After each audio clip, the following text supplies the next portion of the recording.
Hello. Today I will be doing a video on Rebecca, a woman who is a glorified servant, meets and marries a wealthy man, and moves into his manor soon after, where she starts to feel inferior towards his deceased wife.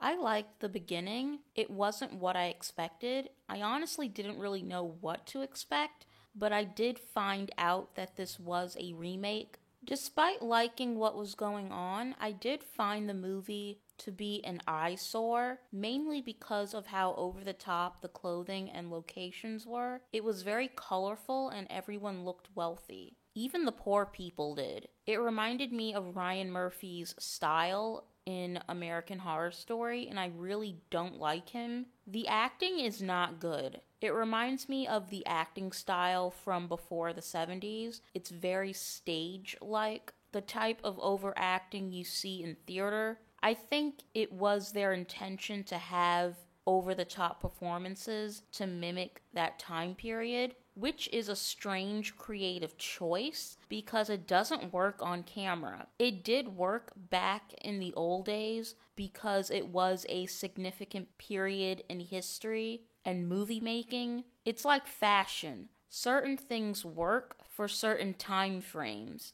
That type of acting just doesn't work any longer in film and only on stage. After a while, I did get used to it, and it wasn't as distracting. My feelings about the movie went up and down throughout. First 40 minutes were really interesting, and as it went on, it became semi-boring, and the acting got even worse. Mrs. Danvers seemed like a caricature of what could have been a good villain. She actually reminded me of an inferior version of the stepmother from the animated Cinderella movie. The twist ended up being very predictable, which made me enjoy this even less. Like, how can you not see it coming? And I would say the last 30 minutes is when things really picked up and I became truly invested. It was very thrilling. Without giving anything away, I ended up hating Mrs. Danvers even more, if that's even possible, and it's a shame she never got what she deserved. I was really hoping at a certain point that Mrs. D would have gone full psycho and just